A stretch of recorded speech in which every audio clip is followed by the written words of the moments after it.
Baik, assalamualaikum warahmatullahi wabarakatuh. Mmm, Perkenalkan, nama saya Ramli Rahman, saya mahasiswa agribisnis minat penyuluhan pertanian dari UT Kendari semester 4. Di sini saya akan menjelaskan mengenai pestisida nabati khususnya untuk daun pepaya.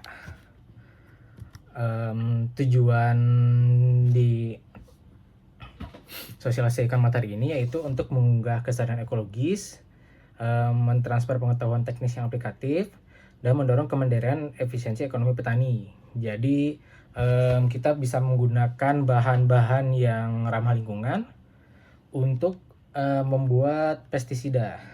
Untuk sasaran yang ditunjuk yaitu untuk petani skala kecil di pekarangan dan lain-lain, pengusaha bibit atau tanaman hias dan lain-lain yang bisa diperlukan. Nah, terus untuk masalah yang dihadapi di sini kita ketergantungan pestisida kimia, di mana itu dapat mencemari lingkungan. Serta untuk yang daun pepaya, khususnya untuk di Kota Kendari ini kurang termanfaatkan. Gitu. Nah, terus sebelum ke pestisida khusus yang untuk daun pepaya, kita akan bahas dulu jenis-jenis apa yang mengganggu, yang menyerang tanaman. Ada 4 kategori, yaitu hama penghisap cairan tanaman kayak kutu kebul, kutu daun, trips, dan tungau. Nah, terus untuk hama pengunyah dan pemakan daun itu seperti ulat gerayak, ulat kubis, dan belalang. Itu menyerang daun dan memperhambat fotosintesis dan lain-lain. Terus untuk hama penggerek itu biasanya menyerang batang dan juga buah. Itu kalau misalkan diserang, akhirnya dapat membuat si buahnya itu busuk dan batang tidak bisa menyalurkan nutrisi. Terus untuk gabungan hama lain itu seperti kepik, semut, kumbang daun. Nah, bisa lihat di gambar sebelah kanan itu juga contoh kerusakan yang disebabkan oleh hama-hama serangga gitu. Nah, terus dengan masalah tersebut ada alternatif lain selain menggunakan pestisida kimiawi, yaitu pestisida nabati, yaitu produk alami dari tumbuhan, entah seperti daun, bunga, buah, biji, kulit, ataupun batang yang mengandung metabolit sekunder atau senyawa bioaktif. Nah, tumbuhan ini menghasilkan bahan kimia yang dapat membunuh atau menolak serangga atau mengganggu siklus hidup serangga. Nah, mekanisme kerja di dalam pestisida nabati ini cukup simpel. Dari bahan-bahan aktif seperti azetakin, nikotin, paparin, sapopin, dan lain sebagainya, itu menyerang gangguan sistem saraf dan penginderaan, gangguan pencernaan makanan, serta gangguan hormon siklus hidupnya serangga. Nah, ini beberapa bahan yang dapat dijadikan pestisida alami. Banyak sekali yang bisa dimanfaatkan, namun untuk beberapa referensi yang dilakukan oleh masyarakat dan juga peneliti, ada terdiri dari daun mimbai, kulit bawang, terus buah maja, daun sirsak, tembakau, serai wangi, dan daun pepaya. Dan untuk kali ini kita menggunakan daun pepaya karena banyak sekali daun pepaya di sekitar kita, entah di pekarangan, dari tempat kebun pepaya, di mana pemanfaatannya hanya sebatas sebagai lalapan, dan itu juga cari daun yang muda. Nah, sedangkan daun-daun yang tua ini jarang digunakan. Oke, untuk perbandingan karakteristik pengendaliannya tuh jika dibandingkan dengan kimia sintetis dari keamanan lingkungan, kan untuk yang kimia sintetis itu tergolong mencemari tanah, air, dan bumbu alami. Sedangkan untuk yang pestisida nabati itu sangat aman, residu mudah terurai secara alami. Untuk biaya produksinya sangat ekonomis dan bisa dicari secara gratis di sekitar kita perangan dan lain-lain. Sedangkan untuk pestisida kimia itu lumayan relatif mahal. Tergantung fluktuasi harga industri, apalagi sekarang harga dolar lagi sedang tinggi, pasti mempengaruhi dari pestisida kimia. Terus tingkat resistensi hama hampir tidak memicu resistensi karena keragaman bahan aktif untuk yang pestisida nabati, sedangkan untuk yang kimia itu sangat cepat memicu ledakan populasi sekunder akibat resistensi.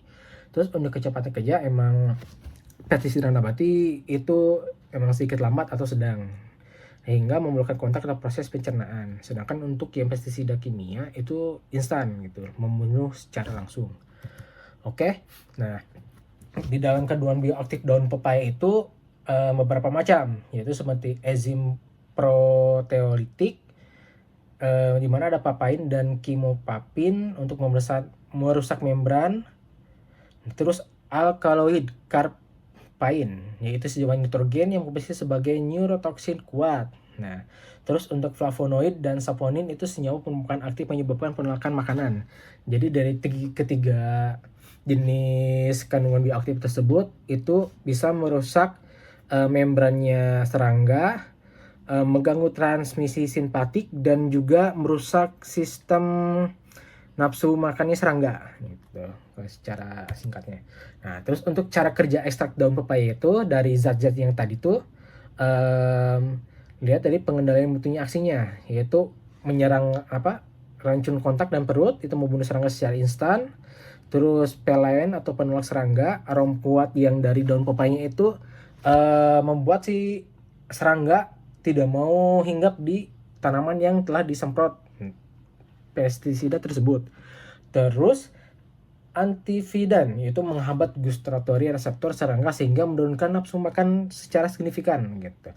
Terus yang satu lagi larvasida, yaitu menghambat metaproposis ulat dan larva sebelum masuk ke fase dewasa yang merusak gitu. Nah, ilustrasi untuk proses penyempatannya seperti ini. Yang pengaplikasian kita disemprot kepada batang atau tanaman, lalu masuk ke dalam sel-sel permukaan kulitnya serangga, lalu terjadi reaksi racun kontak racun itu. Nah, itu menyerang kulit, sistem pencernaan, sistem pernapasan, sehingga akhirnya setelah terjadi beberapa proses, akhirnya si serangga tersebut dapat mati. Oke. Nah, terus untuk bukti aktivitas lapangan dari beberapa jurnal yang ada, itu lumayan sangat tinggi untuk efektivitasnya, sekitar 80%. Walaupun dengan menggunakan konsentrasi murni enzim papainya itu sebenarnya sebesar 0,1%. Dan itu membasmi populasi ulat gerayak dalam waktu kurang 72 jam. Oke. Itu dapat digunakan untuk membasmi hama thrips juga pada tanaman cabai, tomat, dan sayuran komersial tanpa merusak ekosistem. Nah dengan itu kita dapat membuat pestisida nabati alami itu kita dapat mencari bahan-bahannya di sekitar kita.